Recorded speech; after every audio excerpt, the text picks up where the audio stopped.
शंकराचार्य भगवान की। और रामानुज स्वामी जी वहां से गाजे बाजे के साथ लेकर के मईलकोटा में स्थापित कर देते हैं, और मुसलमान की कन्या भी आकर के पीछे पीछे भगवान के वियोग में प्राण त्याग देती है। तो रामानुज स्वामी जी उस मुसलमान की कन्या की एक मूर्ति बना करके भगवान के पास बैठा देते हैं। आज दक्षिण में उसको बीबी नाचियार बोलते हैं। भगवान का कौन भक्त नहीं हो सकता। तो ऐसे जो सिद्ध महात्मा लोग स्थापित करते हैं उनको सिद्ध स्थापित कहते हैं। वहां ज्यादा प्रेम उत्पन्न होता है। और एक होती है गृहार्चा, घर के भगवान। श्री राम जय जय राम, हम बोलो श्री राम जय जय राम,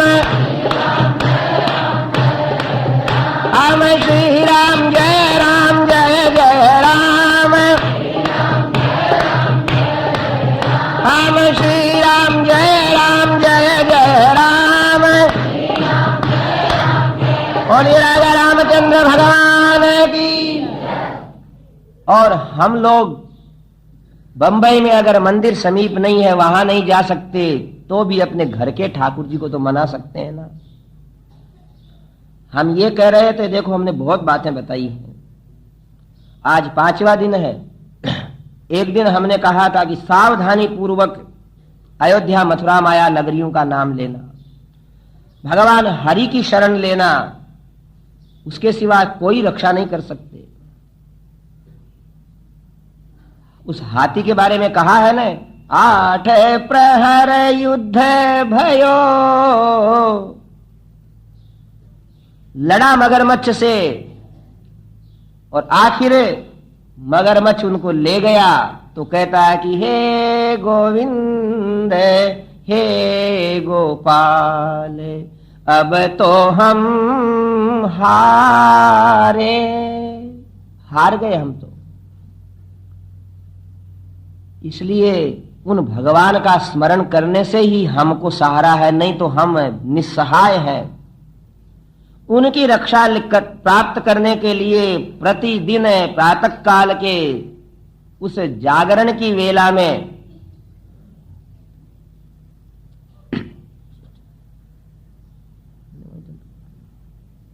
ठीक है भैया, पहले जाता हूं। ऐसा ना हो कि हम भगवान को भूल जावें। चैतन्य महाप्रभु ने तो देखो सज्जनों, अपने जीवन के अंदर भगवान का प्रेम प्राप्त करके हरि नाम के प्रचार प्रसार के लिए पूरा जीवन व्यतीत कर दिया। हरि बोल बोल हरि।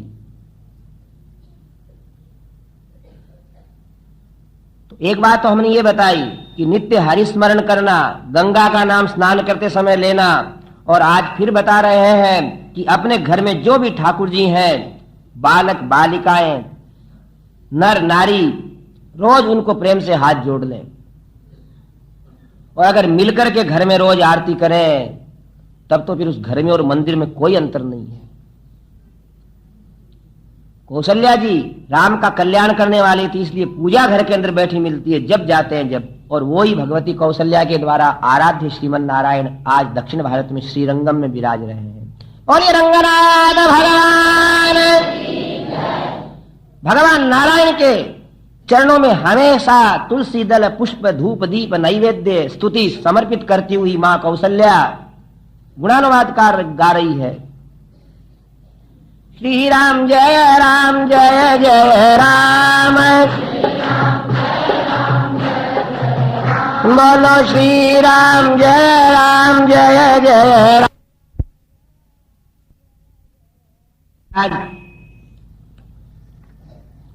कहते ही हैं कि हे रघुनंदन, आप इस प्रकार आज जाकर के उस भगवान नारायण के मंदिर के अंदर भजन पूजन करना। और क्या कहते हैं, कुशा के आसन पे सोना। इसका अर्थ यह है कि जो राजा बनता है ना, वो कभी भी फिर मखमल के ऊपर नहीं सो सकता। आप कहते हो सोता क्यों नहीं है, वो तो बहुत बड़े बड़े गादियों पे सोता है, सो पर उसको नींद नहीं आती। जाके सिर पर ताज, ताको सुख सपने नहीं। वो कहते हैं कि जब अभिषेक करते हैं राजाओं का, जब उनके मंगल जल का प्रोक्षण करते हैं, तब बुद्धिमान ये समझता है कि समस्याओं का प्रोक्षण किया जा रहा है। हे रघुनंदन, भजन करना।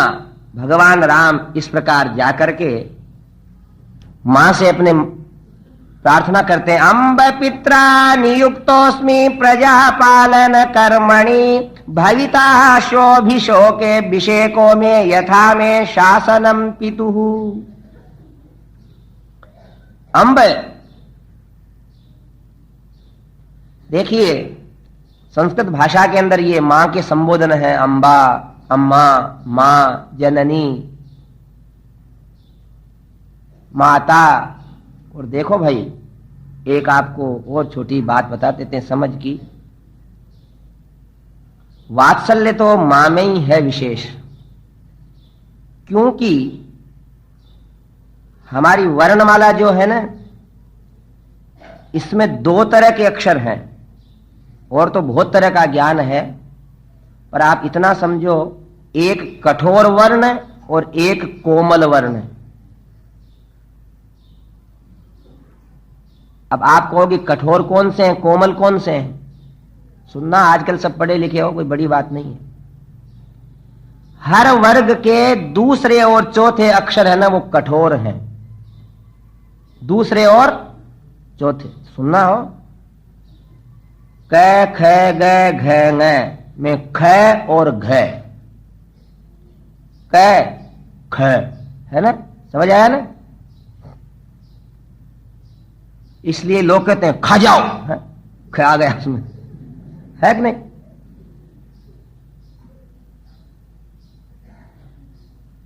च, ज, य, क, ग, ng, ट, ड, ण, त, द, न, प, ब, म, ये मधुर है। ख, घ, छ, झ, ठ, ढ, थ, ध, फ, भ, ये कठोर है। मां के जितने भी नाम हैं, उन नाम में ये दूसरे और चौथे अक्षर नहीं आते हैं। अम्मा, मां, जननी। आधुनिक नाम जो मम्मी है ना, उसकी भैया कोई कितनी निंदा करे, पर हम इतनी जरूर मानते हैं कि उसमें भी मधुर से मधुर अक्षर है, तीनों मैं है।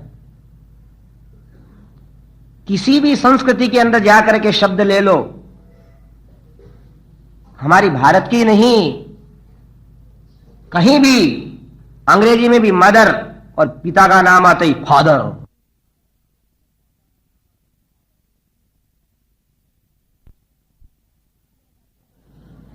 हमने ऐसा देखा है, जरा सोचा भी है, समझा भी है कि मां का नाम इतना प्रिय है, और क्यों नहीं होगा। आप सुनते नहीं कि एक वो व्यक्ति था जिसकी प्रियतमा ने कह दिया कि ए व्यक्ति, तू मेरे ऊपर आशिक है तो तेरी मां का कलेजा निकाल करके ला। उस दुष्ट ने मां की हत्या करके कलेजा निकाल भी लिया, और चलने लगा तो ठोकर खा के गिर पड़ा। तो कलेजा बोला कि बेटे, तेरे को चोट तो नहीं आई ना? है? तब उसको समझ में आया कि मां क्या चीज है। पहले एक सिनेमा का गीत चलता था, ए मां तेरी सूरत के भगवान की सूरत क्या होगी, क्या होगी, उसको नहीं देखा, उसकी जरूरत क्या होगी। और भगवान जब अपने मां को, एक सामान्य व्यक्ति मां को बोलता है, मां, बंगाल में देखो वो लोग भगवती गंगा के पास जाकर के बोलते हैं मां हो, और रो करके है ना उसके अंदर गिर जाते हैं।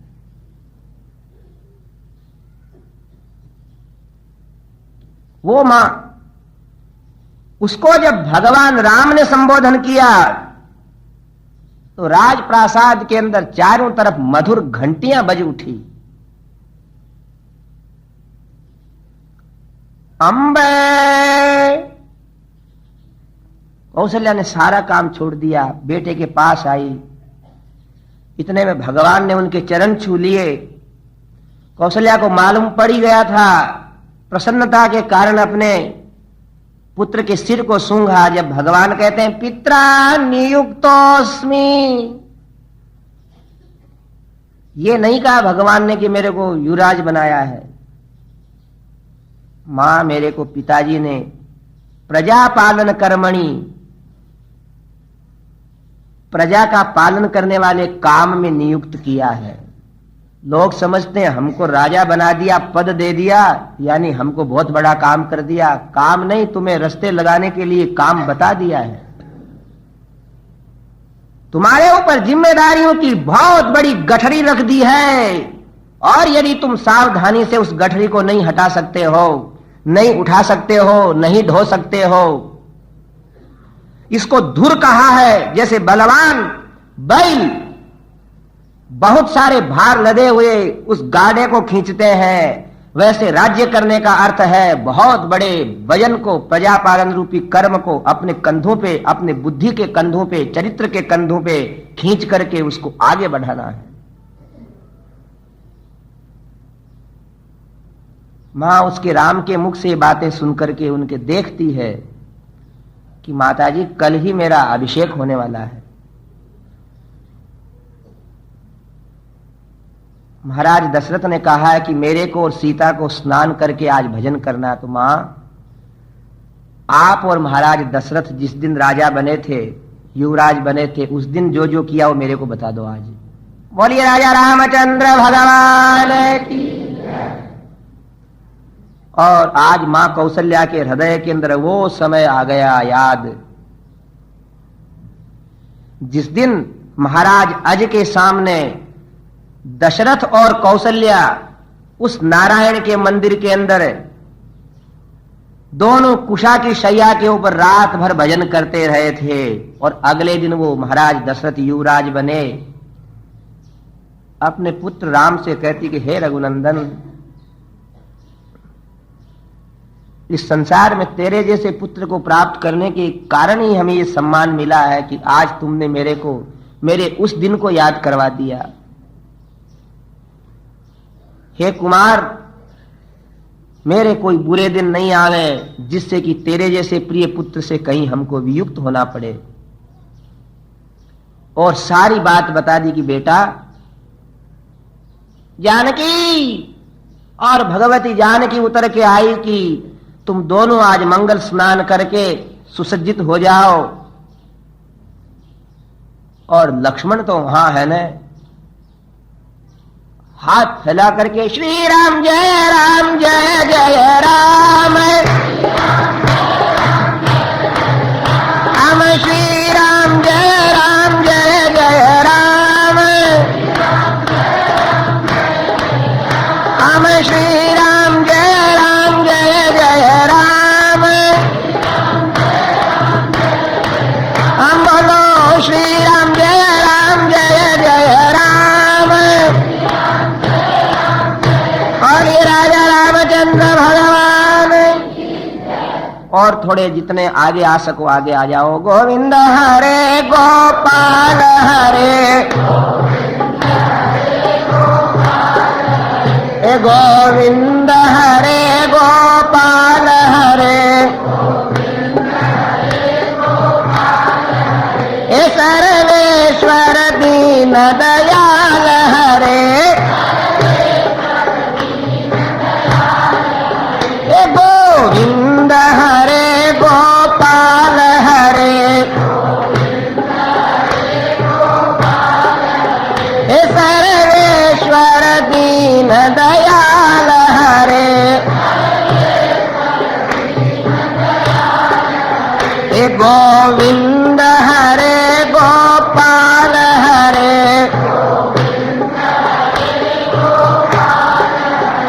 परमेश्वर दीन दयाल हरे, हे गोविंद सहारा बन जाओ, गोविंद ओ हे राम श्याम सहारा बन जाओ हे,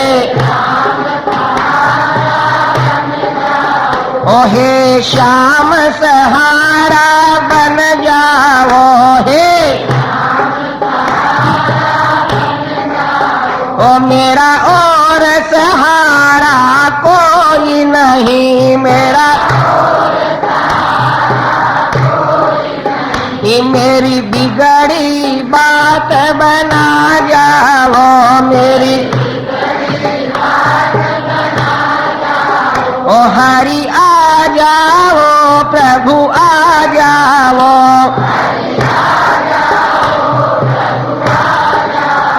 और बोलिए राजा रामचंद्र भगवान। मां को कह करके लक्ष्मण की तरफ देखा राम जी ने। वत्स राम चिरम जीव हतास्ते परिपंथिन है, ज्ञातिहीन में त्वम श्रिया युक्त है, सुमित्रायाश्च नंदय। लक्ष्मण की तरफ देखा, इतने में कौशल्या इतनी समझदार थी कि मेरे पुत्र के राज्याभिषेक होने के सुख को कहीं मैं अकेली ही भूल में नहीं अनुभव कर रही हूं कि बेटा राम, तेरे को राज्यश्री मिलने वाली है।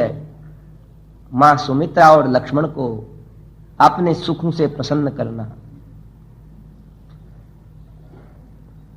इतने में तो सुमित्रा को प्रणाम करके लक्ष्मण को आज रघुनंदन ने गले लगा करके कहा कि लक्ष्मण है, तेरे को बहुत प्रकार से प्रसन्न करने के लिए ही तो मैं राज्यश्री स्वीकार कर रहा हूं। मेरे राज्य को तो तेरा राज्य समझना। लक्ष्मण उसी समय भगवान को प्रणाम करके बाहर प्रस्थान करते हैं। भरत शत्रुघ्न तो ननिहाल है। सुमंत्र जी से कहा, सुमंत्र जी क्या हो रहा है? इतने में तो लक्ष्मण बाहर आकर के देखते हैं 1 घंटे के अंदर अयोध्या का रूप बदल गया। बोल अयोध्यानाथ भगवान।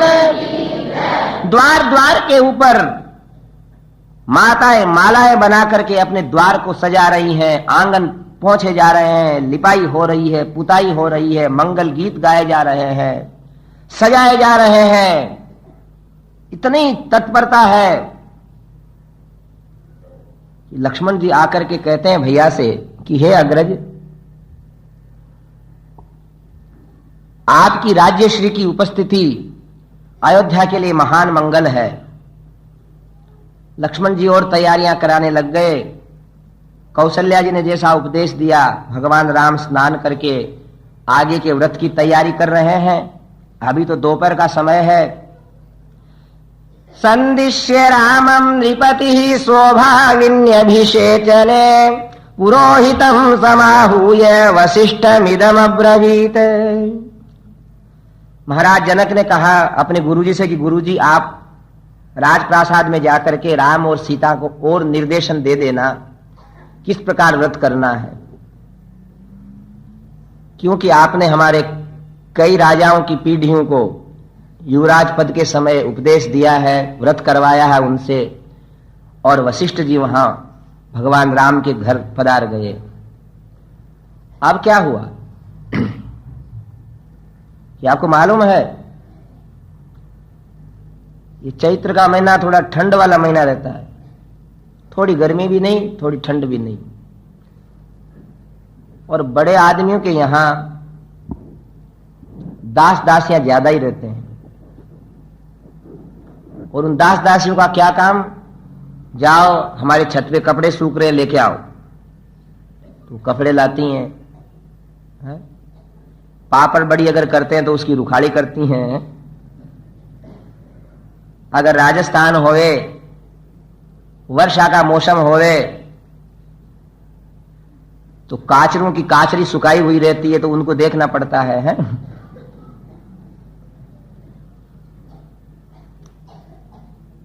ये स्त्रियों के काम हैं। और अगर पौष मास का महीना हो तो ये लड़के लोग छत छोड़ते नहीं पतंग के लिए, है? पोकट है? बोलिए राजा रामचंद्र भगवान।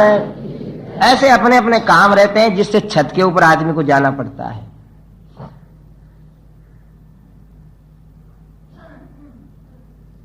हमारे मंदिर में कई कई बार कभी नहीं जाने वाले आदमी भी छत पे जाते हैं। हमने पूछा क्या देख रहे हो? बोले बादल देख रहे हैं कि बरसने वाले हैं कि नहीं, क्योंकि खेती वाले लोग हैं, उनको बादल देखने के लिए छत पे जाना पड़ता है। पर बात यह है कि वो मंथरा नाम की केकई की दासी किसी कार्य से छत के ऊपर गई और अयोध्यानाथ भगवान ज्ञाति दासी यतो जाता कैकेय्या तु सहोषिता प्रासादम चंद्र संकाशम आरुरोह यदृच्छया। ज्ञाति दासी यतो जाता कैकेय्या तु सहोषिता, और ऐसी मंथरा थी वो कि हमेशा कैकेयी के साथ छाया की तरह रहती थी। यानी पिता के घर से, मां के घर से उसकी सेविका के रूप में आई हुई और उसका कल्याण सोचने वाली, उसकी हमेशा सेवा शुश्रूषा करने वाली। बहुत बड़े अपने छोटी छत पे जाती तो कोई बात नहीं, सबसे बड़ा मकान था उस पर गई वो आज। क्यों गई? यहां तो लिखा नहीं कि ऐसी उसकी मति हुई, यदृच्छया, स्वेच्छा से ही। ये यदृच्छया शब्द से ही तात्पर्य निकलता है कि कुछ न कुछ इच्छा उस ईश्वर की थी ऐसी। और जाकर के देखा चारों तरफ, अपने घर के इधर देखा उधर देखा, पास में ही भगवान राम का देखो ये है राजप्रासाद, पर सबके अलग अलग है। एक में सुमित्रा रहती है, एक में केकई रहती है, एक में कौशल्या रहती है। और इधर क्या देखती है कि पूरे नगर को सजा हुआ, तोरण द्वार लगे हैं, बंदरवार लगे हैं, गुलाब जल छींटा जा रहा है, जय जयकार हो रही है। नाटक वाले अपने नुक्कड़ों के ऊपर नाटक मंडलियों की आयोजन करने के लिए तत्पर है। मंथरा ने सिर झटका, बोले अयोध्या में इतना श्रृंगार और हमें खबर तक नहीं। जिस महारानी के पास निरंतर हर क्षण ये महाराज दशरथ इस प्रकार नाच करते हुए दीवाने हुए हुए आते हैं, और आज ये क्या बात है कि हमारी रानी को ही खबर नहीं और हमें भी खबर नहीं, अयोध्या इसमें सजाई जा रही है। हो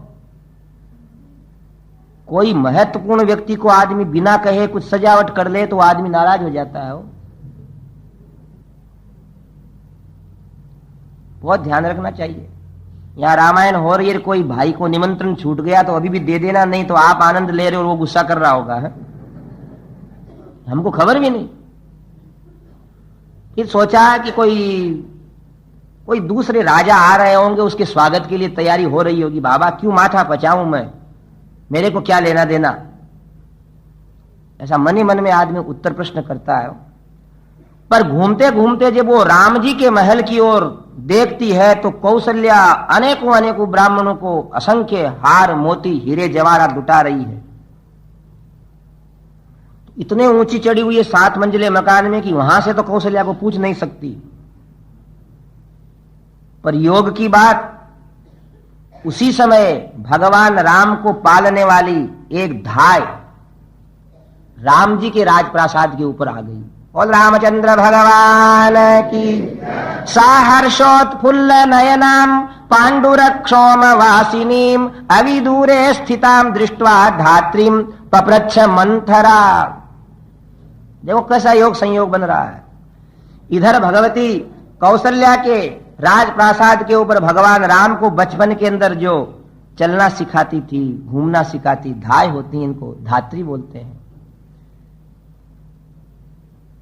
नमस्कार प्रणाम करना सिखाती हैं। और धाय का हमारे यहां बहुत ऊंचा पद भी है। आप जानते हो कि इन धायों के मां का नाम भी धात्री है, और मां ज्यादा व्यस्त रहे तो जो मां के समान बच्चों को पालती है ना, उसको धाय कहते हैं। एक मेवाड़ में पन्ना धाय थी जिसने महाराजा उदय सिंह को बचाया, जिन उदय सिंह के उस मंगल विग्रह से हिंदू सूर्य महाराणा प्रताप का जन्म हुआ। उदय सिंह जब बिल्कुल छोटे ही थे, उनकी मां समाप्त हो गई, उनकी एक धाय उनको पालती थी। और उस समय जो कोई एक राजा बन गया था थोड़े देर के लिए मेवाड़ का, उसने क्या सोचा कि इस उदय सिंह को बचपन में ही मार देता हूं जिससे मेरा राज्य अटल हो जाए। योजना बनाई, वो तलवार लेके जब आया रात्रि में उस उदय सिंह के कक्ष में, सोचा धाय क्या कहेगी। उस पन्ना धाय ने अपने राज्य के गौरव को देखते हुए उदय सिंह को तो एक सफाई करने वाले की टोकरी के अंदर नदी के पार पहुंचा दिया और अपने लाडले लाल कलेजे के टुकड़े को वहां सुला दिया। वह दुर्दांत राज्य लोभी दुष्ट आया और रात्रि में बराबर नहीं देख सका, उसका गला काट दिया।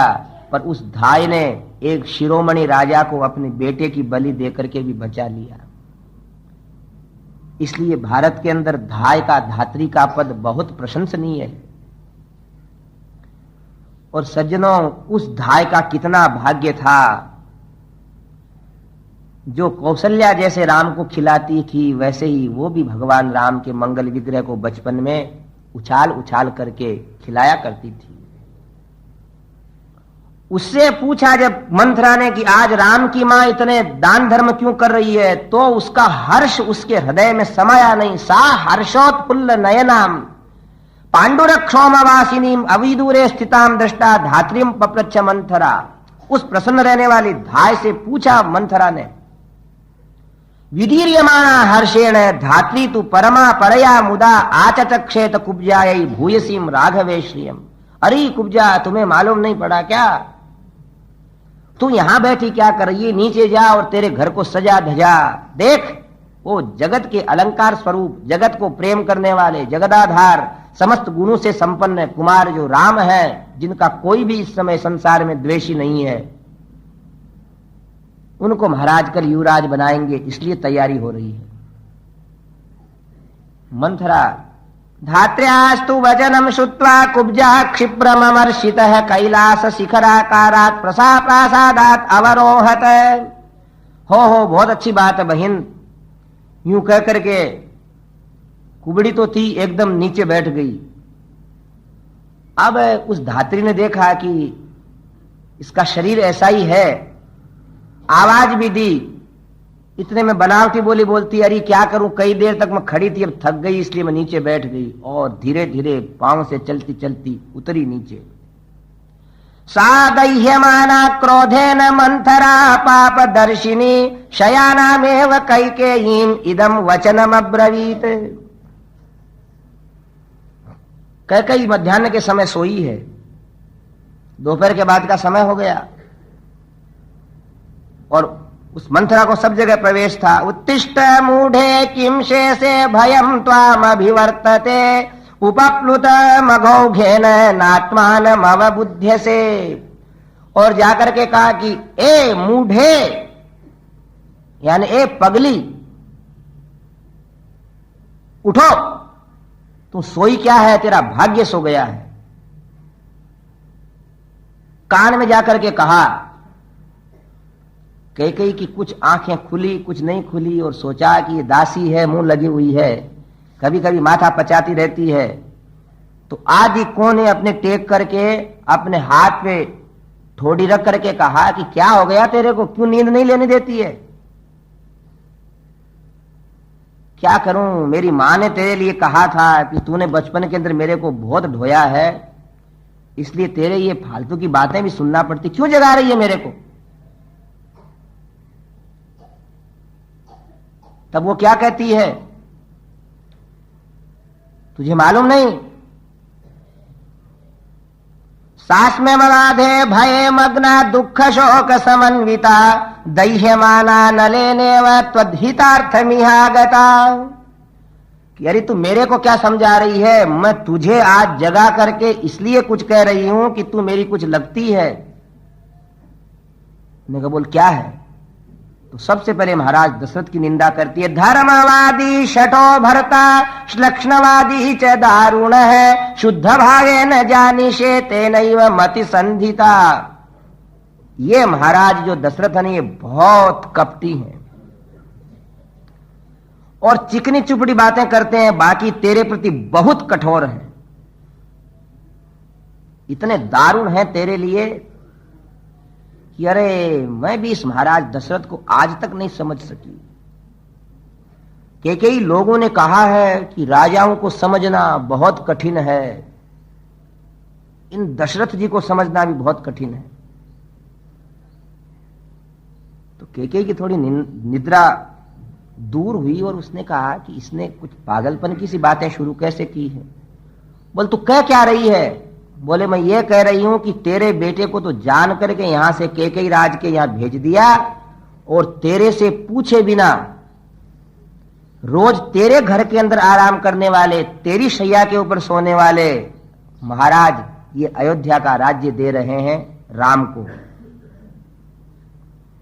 अब राम के राज्य की बात जब कौशल केकई ने सुनी तो उनके सामने वो लोकोत्तर पुरुष राम उसी समय मन में प्रकट हो गए। केकई क्या सोचती है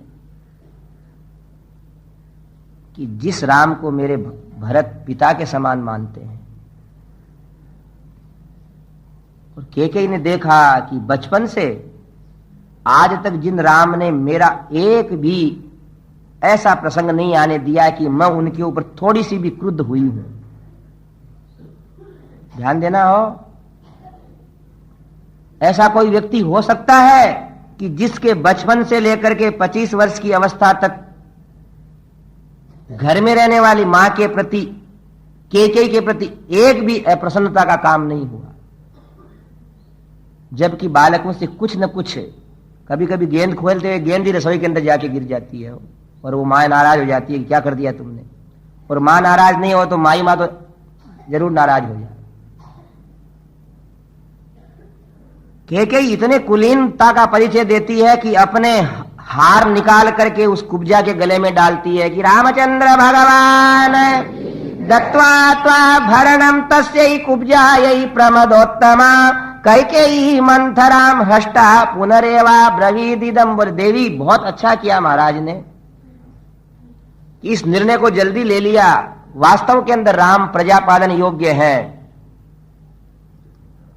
मंथरा त्वभ्यसूयेनाम उत्सृज्य भरणम हि तत् उवाचेदम ततो वाक्यम कोप दुख समन्विता। उस हार को उठाया, जोर से जमीन पे डाला, बोले तेरी बुद्धि समाप्त हो गई। जहां रोना चाहिए वहां मेरे को हार दे रही है। देख मैं तुझे एक बात बताती हूं। अब उसने अपना चमत्कार का काम शुरू किया जिससे कैकेयी को समझ में आ जाए। ऐसा है, चुगलखोर वही वास्तविक हो जाता है जो धीरे धीरे बात मना दे कि देवी हमें तो कोई मतलब नहीं, हमको तुम्हारे घर का पोंछा लगाते रहना है, हमको क्या है, कौन रपु होई हमें का हानि। पर तू सुन मेरी बात। केकई ने कहा नहीं सुनना। बोले केकई तेरे को मेरी सेवा की सौगंध है, अगर तूने आज नहीं सुना तो देख बता महाराजा दशरथ के पिता का नाम क्या है? कहा कि अज है। अज के पिता का क्या नाम है? बोले रघु है। रघु के पिता का क्या नाम है? दिलीप है। ठीक। केकई महाराज दशरथ, अज, रघु, दिलीप। बोले हाँ। दिलीप के कितने भाई थे? केकई कहते मेरे को मालूम नहीं। मालूम क्यों नहीं? अरे इसलिए मालूम नहीं कि कभी सुना ही नहीं। देख ये चित्रों के अंदर ही नहीं लिखा हुआ है महाराज दिलीप, महाराज रघु, महाराज अज, महाराज दशरथ। ओहो, केकई से मंथरा कहती है तो देवी समझती तो है और पीठ ठोक करके कहती है कि बस मेरी बात अब समझ जाएगी तू। क्या समझ जाऊंगी? कि देख ये महाराज अज है, तुम्हारे यहां चित्र लगा है, ये महाराज दशरथ है, इधर रघु है, इधर दिलीप है। और अब क्या होने वाला है? बोले क्या होने वाला है कि अब महाराज राम आएंगे, फिर राम का बेटा आएगा, फिर राम का पोता आएगा, फिर राम का परपोता आएगा। और केकई ने बोले वापिस बोल तो। कर दिया एक ही बात में दिमाग खराब हो। बोलो क्या देवी? मेरी बात माने तो ये महाराज दिलीप, ये महाराज रघु, ये महाराज अज, ये महाराज दशरथ, और ये महाराज भरत, और ये भरत का बेटा, ये भरत का पोता, ये भरत का परपोता, मैं ये चित्र बनाना चाहती हूं और तू मेरे को हार इनाम में दे रही है। तेरी बुद्धि खराब हो गई। मैं और मोर तोरते माया, यही बस कीने जीव निकाया। और क्या है, मेरा बेटा 1,50,000 रुपए ले ले, इसी तरह तो दूसरों की संपत्ति के ऊपर हमारा मन होता है। इतना कह करके चुप हो गई। और तू कहती है राम मेरी सेवा करता है। ये इस महाराज की बहुत बड़ी कुटिलता है कि प्रिय भरत को जान करके बाहर भेज दिया, जिससे राम तेरी सेवा करते रहे, तेरा राम के प्रति मोह हो जावे और तू उनसे कभी भी अपने प्रेम का कोई पुरस्कार नहीं प्राप्त कर सके। केकई उसके वाग जाल में आ गई। उसकी क्रूर बुद्धि ने केकई के मस्तिष्क को विकृत कर दिया और उसी समय या तो सोई सोई बातें करती और एकदम बैठ गई।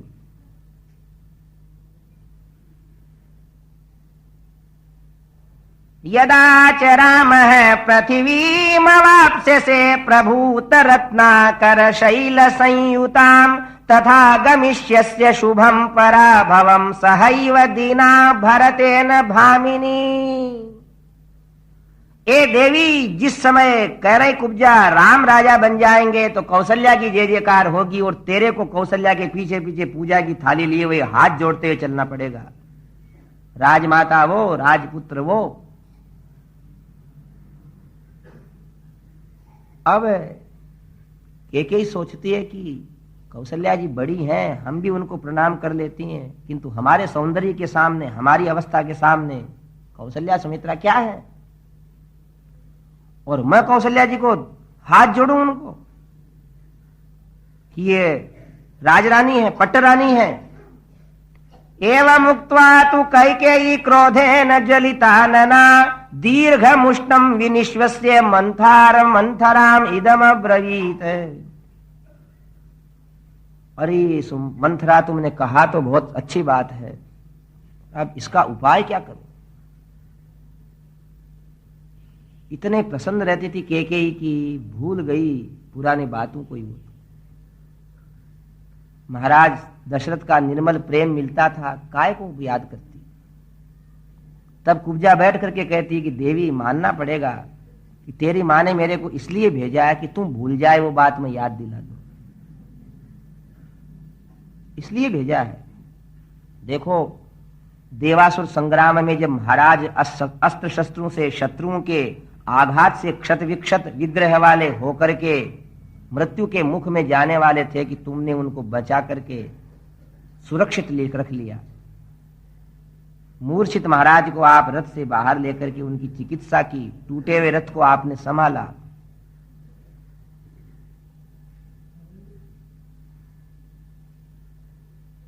केकई कहती है, अरे मंथरा, मैं तो भूल गई इस बात को। बोल, तू भूल जावे इसलिए तो मेरे को याद रखने को भेजा है।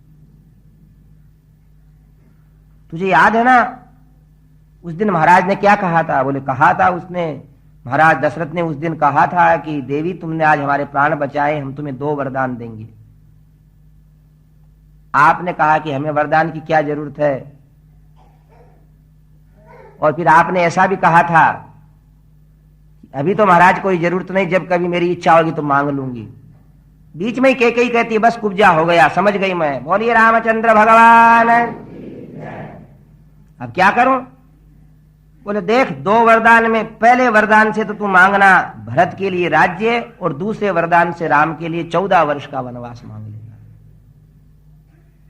लोग कहते हैं कि मंथरा ने 14 वर्ष का ही क्यों कहा?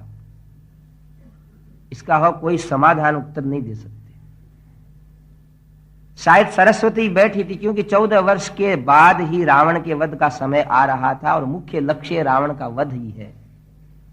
पर मर्यादा पुरुषोत्तम राम तो अयोध्या कांड की स्थापना करना चाहते हैं ना, भाइयों को उपदेश देना चाहते हैं कि कैसे बालकांड के बाद होने वाले घर घर के युद्ध कांड को मिटाने के लिए अयोध्या कांड के अंदर भाइयों का अद्भुत प्रेम प्रकट हो रहा है। राम भरत लक्ष्मण शत्रुघ्न के साम्राज्य के अंदर विवाद करने वाले घर के ही लोग उत्पन्न हो सकते हैं, तो हमारे सुख को विघ्न में डालने वाले लोग उत्पन्न क्यों नहीं होंगे? हमारी ही मति, हमारे ही परिवारजन ऐसा जरूर करने लगेंगे कि हम लड़ने के लिए बाध्य हो जावें, हम द्वेष की आग में दूसरे को झोंकने की चेष्टा करें। आज राम जैसे अप्रतिम पुत्र को, राम जैसे अनुपम रत्न को, जिसका प्रजा नेत्रों में आंसू बहा करके मार्ग को धोकर के आते हुए स्वागत करती है, जिनके लिए कोई अप्रिय नहीं है, ऐसे परम शुद्ध राम को वनवास देने की बात कैकेयी ने मन में ठान ली और अपने अलंकार बाहर फेंक दिए। मेरे पुत्र भरत को महाराज ने, दशरथ ने वंचित कर दिया। इस दुख से आंखों में से आंसू बह करके काजल कपोलों पे छा गया। हो, ये चंद्रमुखी है जब तक तो ठीक है, किंतु क्रोध कर लेवे तो फिर इनकी तरफ कोई देख भी नहीं सकता। चंडिकायै नमः, कपालिन्यै नमः, सब जानते हो ना। ये प्रसन्नमुखी रहे जब तक ही ठीक है, ज्वालामुखी हुई कि बस। आपको मालूम होगा कि थोड़े से इनके आंख में रोष आता है तो आदमी सोचता है कि चुपचाप चद्दर ओढ़ के सो जाओ, और जब कभी इनको अपने स्वार्थ से क्रोध आ जावे तब तक तो निश्चय कर लेती हैं राज हट, बाल हट और त्रिया हट। इनके सामने किसी की कुछ नहीं चलती। और उसके पास प्रबल 2 वरदान, सारे अपने गहने निकाल करके फेंक दिए। आज तक जो महाराज को उसका केश पास अनुपम लगता था, कटी प्रदेश तक लहराने वाला कैकेयी का केश पास मयूर के बालों को भी तिरस्कृत करता था, वो केश पास आज उसके ऐसे लटक रहा है जैसे कोई महान नागिन उसके माथे के ऊपर चढ़ गई हो। मंथरा एक क्षण के अंदर ही बदली हुई कैकेयी को देख करके सोचती है कि मेरा जैसा विचार था वैसा कैकेयी मान दो लेती है। कहा कि रानी कहां जा रही हो? बोले मंथरा, मैं कोप भवन में प्रवेश कर रही हूं, और जब मेरे को आती हुई देखेगी कि जब ये महाराज दशरथ राम को वन भेजने के लिए राजी हो जाएंगे और मेरे पुत्र भरत को राज्य देने के लिए। देवी देखो, महाराजा बहुत कुशल हैं, तुम्हें किसी प्रकार धन दौलत रत्न माणिक के कुछ न कुछ दे करके तुम्हें अपने पक्ष में कर लेंगे। मैं तुम्हें फिर कहती हूं कि किसी भी हालत में दूसरी बात मानना मत है। तब कैकेयी कहती कि देख, वो कोप भवन में विष की बोतल भी रखी रहती है हमारे यहां, या तो देवी मंथरा मर जाऊंगी और या उस कौशल्या के पुत्र राम को वन में भेजते हुए देखूंगी। विधाता को भी न जाने कैसे कैसे नाटक करने आते हैं। सो गई जाकर के वहां। और तो सब भवन बनाते हैं लोग, कोप भवन बनाते हैं क्या कोई? इसलिए भाई पहले की बराबरी अभी भी करना मुश्किल है। पर कोई के क्या कोप भवन बनाए महाराज? बोले क्यों? बोले पहले तो एक कोप भवन के अंदर ही कोप किया जाता था, आजकल तो पूरा घर ही कोप भवन बना है? बोलिए रामचंद्र भगवान। क्यों? बोले जिमाते हुए पत्नी क्रोध कर रही है, पानी पिलाते हुए क्रोध कर रही है, विश्राम करो तो वहां क्रोध कर रही है।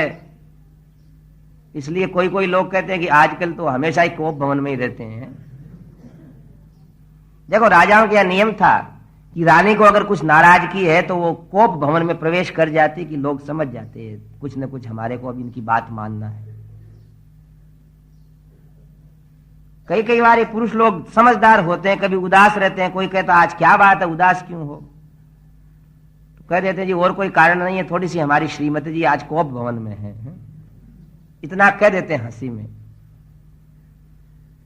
महाराज दशरथ सारी योजना बना करके अपने राजप्रासाद में आते हैं।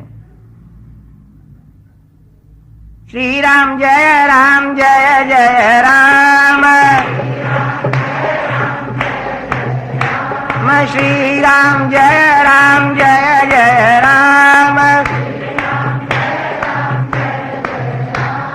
श्री राम जय जय राम। हम बोलो सीताराम जय सीताराम, हम सीताराम जय सीताराम।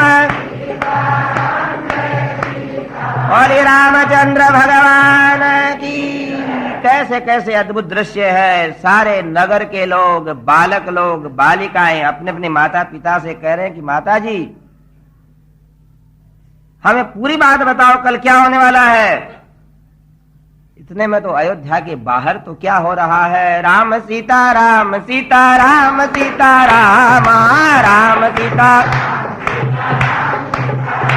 राम सीता राम सीता राम सीता राम, राम सीता राम राजा